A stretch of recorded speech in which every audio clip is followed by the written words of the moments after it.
I'm sitting with my old buddy, Neal Berlin. You might remember that me and Neal used to watch the board meetings together until I got so frustrated at watching the board meetings that I could no longer do that and had to give it up because it's just like watching Trump to me. You're watching these people trying to define reality for us. They're sitting there telling us what their reality is, and they're not willing to accept any other reality but theirs. And you see this played out at the testimonies. They give you the 2 minutes or 3 minutes, and it's thank you very much, bye bye, thank you very much, bye bye. Anyway, the reason I asked Neal to come here because he was getting a little frustrated with his Trimet advocacy, and I wanted to give you a little reassurance that it's important that what you're doing, okay? And most people that have been at Trimet haven't taken this as something more than just a job. It was more than just a job to people like me and you. It was actually something that meant something. And that's why I continue to this very day to advocate on behalf of the cause that I was advocating when I was there. Because basically we're still employed there even though we're not, because our pensions are coming from there, our health care is coming from there.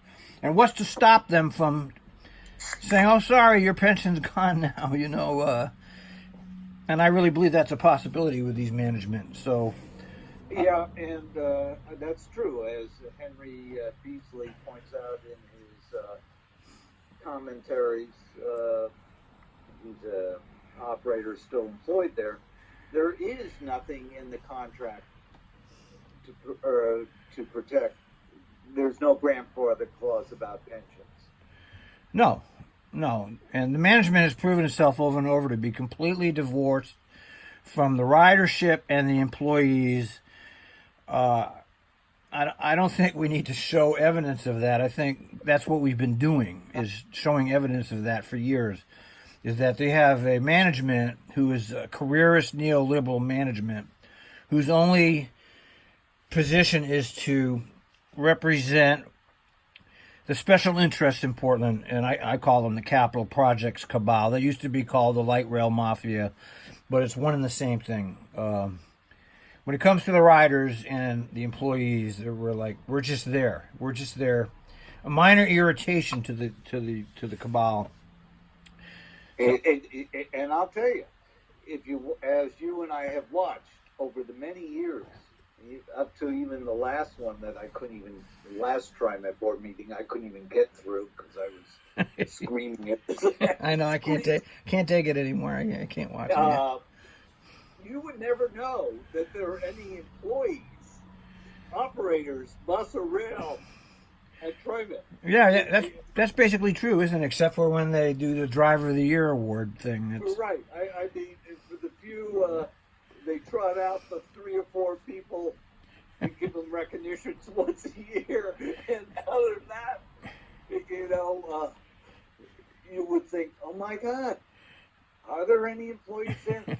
And part of that problem is magnified by the absence of any union official ever showing up and making use of the free time.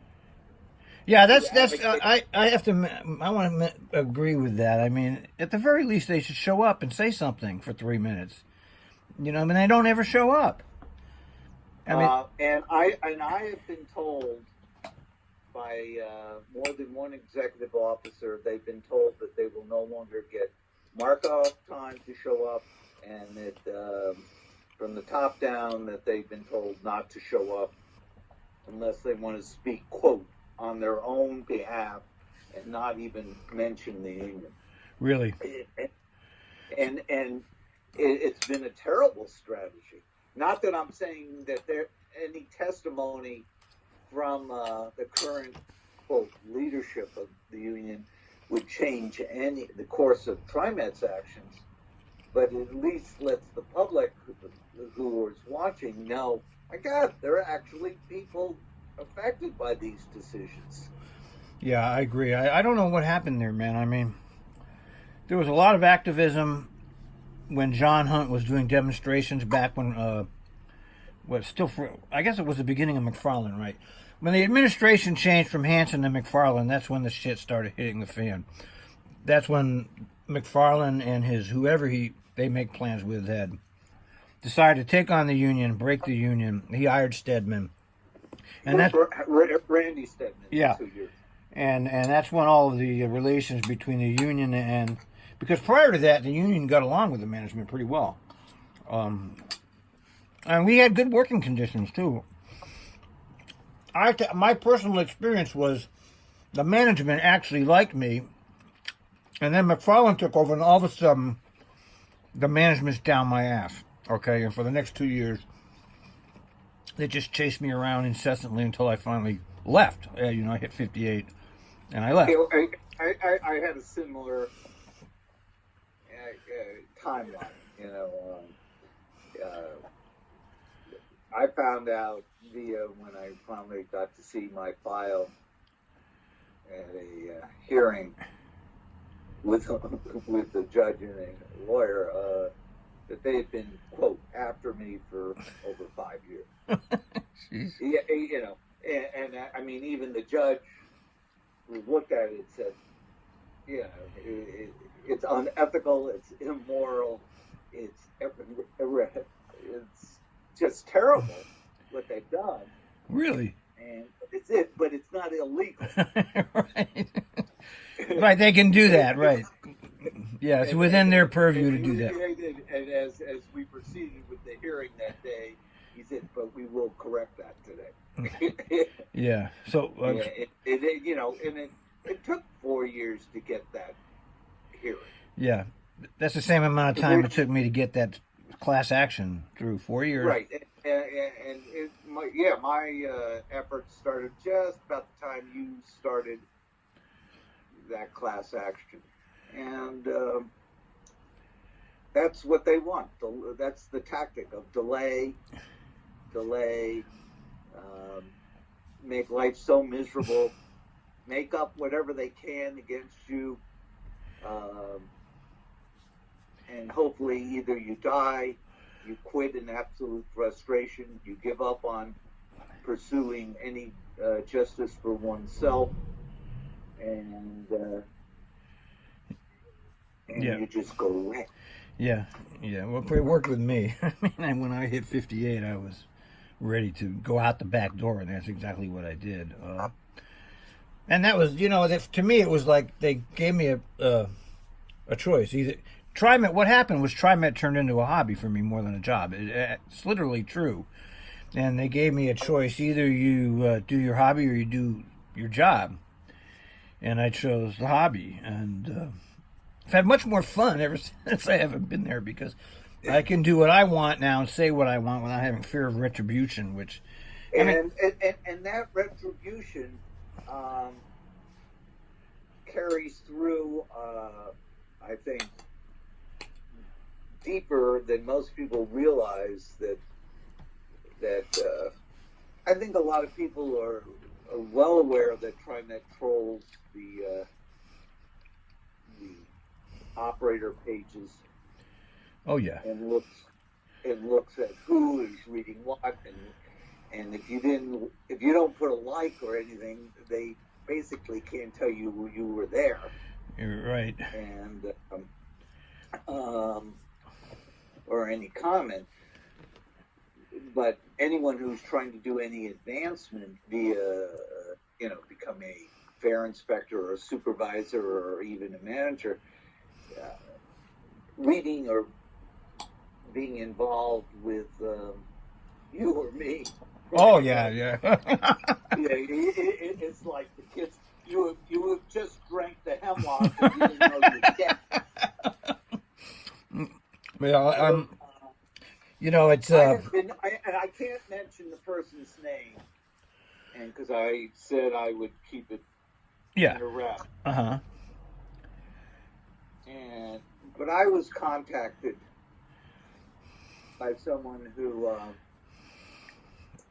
let me just say, worked very closely in management in the planning stages for over 20 years at Trimet, and found themselves the victim of the same kind of tyranny you and I have experienced. Oh yeah, that wasn't exclusive to us. We were the most visible people that got that treatment. But no, a lot of people get that treatment. Said, what you've been saying about these people is true, and I will not say any more because I'm in fear of my pension. I don't think they can. I don't think they'll go that far. I know, but I'm just saying. I mean, that's how deep. Well, these new managers don't know who me and you are, so that's a plus for us. They don't even know us. Okay, they might see me on the internet or you, but they have no experience with either of us. So I don't think I know for a fact that the management used to talk shit about me publicly and say I was a disgruntled employee. They would say that publicly. Yeah, he's a disgruntled. I don't think they don't talk shit about me anymore. I don't see anything. I don't see them ever using my name in anything anymore. So they basically just ignore me, which is okay with me. The new management doesn't even know who we are, and that's to our advantage. Well, most of the new management is lucky to find their office. Without following the breadcrumbs that they, left.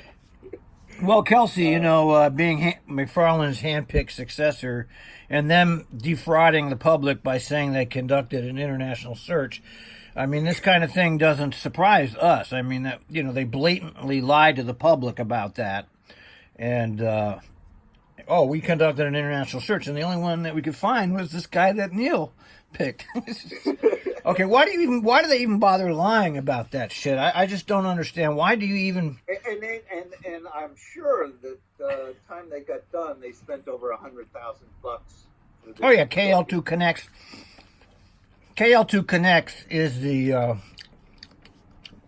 what is the word? Clearinghouse for the public transportation technocracy. People don't understand that this whole public transportation system across the United States is run by a career technocracy, and you can take one director here and you can stick them over there and you can stick them over there. They all run on the same principles. Basically, all of them are running very similarly. They're designed the same way, unaccountable. You see the same shit. I follow multiple transit feeds on Twitter who cover other transit districts besides Trimet, and the similarities. You could just replace the names. Really, it's the same shit everywhere, and it's just like this technocracy that's taken over the public transportation systems. And this was definitely self-evident when we did the review of that special the woman head of Boston. Oh yeah, Bev. What's her name? Yeah. They paid. Yeah, and Kelsey happened to hire her for the I'm telling you, Kelsey came in there, man. He started railing about how awful Trimet safety on the MAX was. And I know for a fact, I read the material before he got here. Trimet safety was no worse than, he was right in the middle of the pack in terms of safety. It wasn't the best, but it was far from the worst. And he comes in here saying that Trimet safety is horrible. And basically he just made that up. And the mainstream media, being the hacks they are, just ran with that and put that out. Oh yeah, we're not doing our reports on time or whatever the hell shit he had up his ass there, and that became his.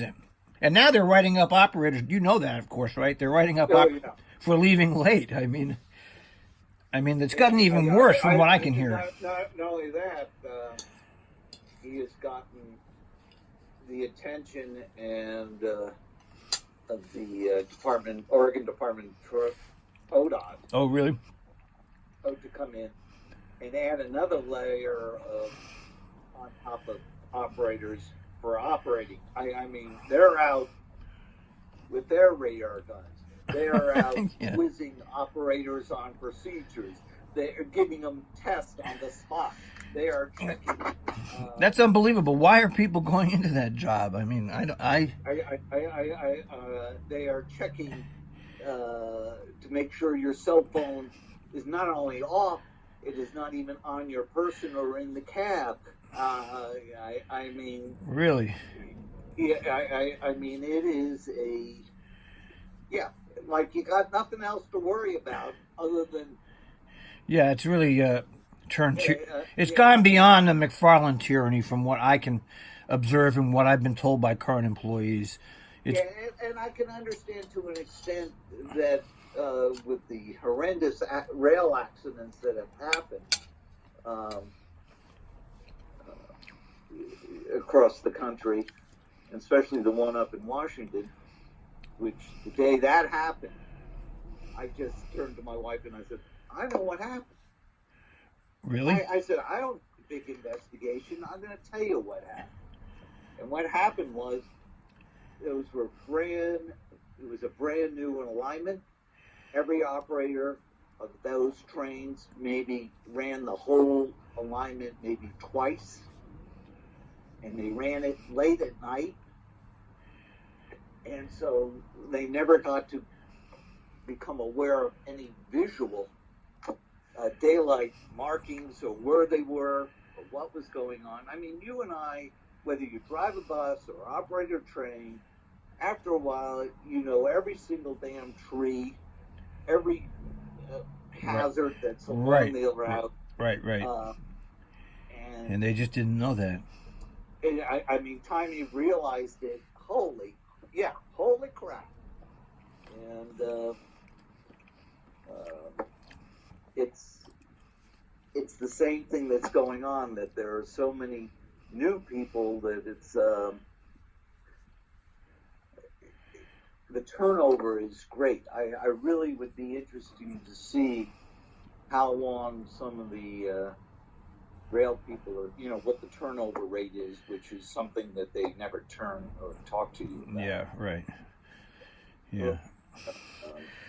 Well, I don't know. I'm just, I think that it's important that people try to understand, because if the mainstream media is not going to give you any of this truth, you're not going to hear anything.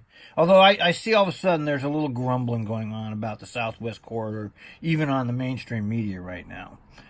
And that was surprising, although it was, only that Channel 12. Yeah, KPTV. Yeah. Maybe 3.5 minutes. Right. And that will be the only time they talk about it, too. And, got it. And, you could go on for almost an hour about all the facets of what they're talking about. But what Trimet is facing is that they've got to get a decision and some plan in place fairly quickly so they can write a ballot measure and get it on the ballot for the 2020 election. So how is it that they can do that? If a citizen tries to get a ballot measure, they need 30,000 signatures. But if the government wants a ballot measure, they just stick it on there. Is that how does that work? Do you have any idea? Well, what I have a feeling that's going to be done is with this current governor, Ms. Brown, that they are surely exploring options that would not require, somehow, I'm sure there's a discussion, how can we circumvent a vote? Oh, well, if it doesn't pass, they'll find a way to get the money anyway, just like they did for the orange line and the yellow line. That was voted down, and all of a sudden the cash appeared. Yeah, right. It's always easier to get the people to give it to you, okay? But if the people don't give it to you, they'll find another way, like the tax grab, HR 2017, that was a tax grab. They just raised the tax without any vote. They just did it. Right. And there's no press coverage against it. It was all, well, look, it's bold. We're bold. We're taking action, people. Look, there was no press coverage at all saying anything negative about it. I was the only one yelling about it. Like, hey, do you realize they just stole your money and gave you no voice? Crickets, nothing from the media, of course. And not a peep about it. The only one was Cascade, and I hate coming down on the side of Cascade because they're basically anti-union, but they're the only ones that cover this stuff accurately, Right. been pretty accurate lately, especially on the West thing. Yeah, no, they've done a lot of good investigative work, and I know they're all right wing stuff and whatever, but you cannot And just say, "Oh, they're right wing. I can't listen to their factual information." And I've always had a problem with people that say, "Oh, this is a right wing think tank, so you shouldn't listen to anything they say." Obviously, not even Donald Trump says things that are accurate occasionally. Okay, even he does occasionally. So, well, I mean, he's commented he doesn't have the best hair.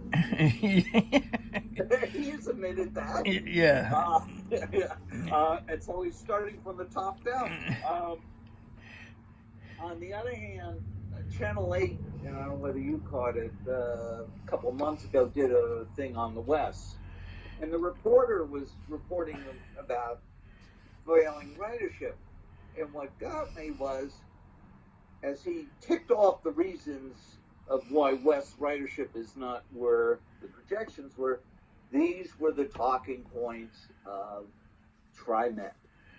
And not one of the one he said he cited gas prices. yeah. Well, that it was debunked years ago by one of the Right. That's just that's bullshit. We all know that. yeah. We knew that was going to fail when they were building it. We knew, you didn't. It was just. You want a rush hour service only? How's that? That's not going to work. If they ran that once an hour. He kept citing all the Trimet talking points, and I'm thinking, this man is reading nothing more than a PR release. Yeah, that's right. That's what they do basically. Well, we're going to run long here, so I just want to wrap it up. I just wanted to tell you that your work is valuable, and don't let the naysayers get you down, man, because there's more apologists than critics. The critics are definitely the little minority, and the critics are more important, though. The apologists are everywhere. Yeah, it's great. And the people that work there, of course, they're going to, I understand. I have people that are always arguing with me on Twitter, and they work there, and they want to defend their honor, and I understand that, and I give them okay, go ahead and do that. But just remember who you're working for. I mean, take the job, do the job, be good at the job. You don't have to not take the job just because of what we're saying. The job is what you make it, basically, but understand who you work for. That's all I ever understand who they are. That's it. That's all I've ever said. Yeah, and I know that you cannot see the operator caucus. No, I don't look at any Trimet web groups anymore. I get every time I do, I just get in trouble with them, so I stay out of them. I got my own material that I use. I have all my own sources.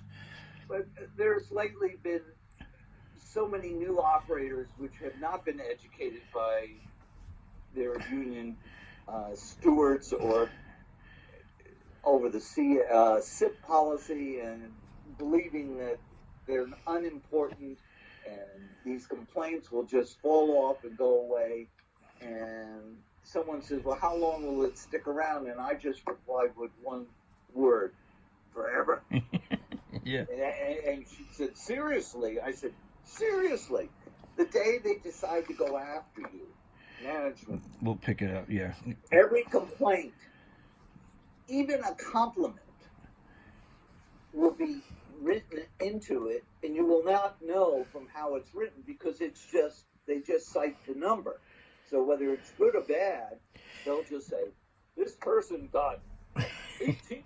Yeah, if they get a bug up their ass on you, believe me, you're done. Okay.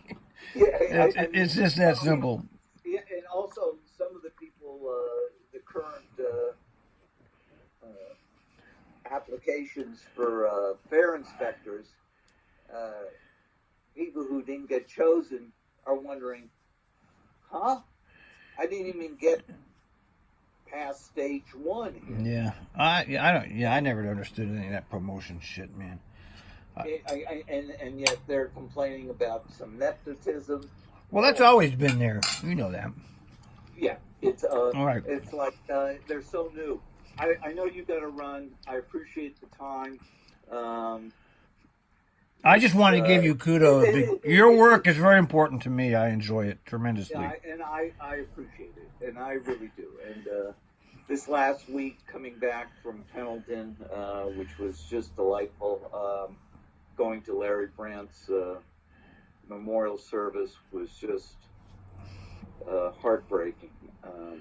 Yeah. Did you know Larry? No, I didn't. I didn't know him. He got a whole total of 4.5 months Yeah. retirement. It's such a shame. Yeah, as I've kept my own unofficial track over the 20 years I've been there, that if you can survive the first 18 months of your Yeah, you're gonna retirement, live. I'm almost 8 years now, so I made it. you might get to 4 years. If you get past 4 years, you're looking at 6, and after 6, it might be up to 10, and after 10, you might actually, Well, I think that my death will not be related to Trimet causes. Let's put it that way. I think I made it past that. I made it past that window. I'll say the only. I'll say one other thing that really has been a bug up my ass for a long, long time. I have been to more memorial services for fellow operators and station agents and others, and two things have struck me as a very sore thumb. One, not one person from management has. Yeah, they don't go. I know. I noticed that. Nothing. And I'm not saying. No, they never go to any. There are some people from management who show up, but there should be someone who is officially recognized, who might just get up for 20 seconds saying on behalf of. Yeah. Of Doug Kelsey, we're here. Okay. And I can understand, okay, there's a break between the blue collar and the white collar people. But there is no damn excuse, none whatsoever that I can find justifiable, that there has been none union official recognition. Either. Right? Either. I mean. Yeah, that's shocking. And by the way, I have called John Hunt over 2 years ago, and more than once had registered that it says, if you can't make it, and Shirley can't make it, and Longoria can't make it, then you better find one executive officer or one steward who shows up as the official representative of the ATU. They used to hand out a Bible and get up and say 2 seconds of our fellow brothers, and we appreciate his service. And they have not.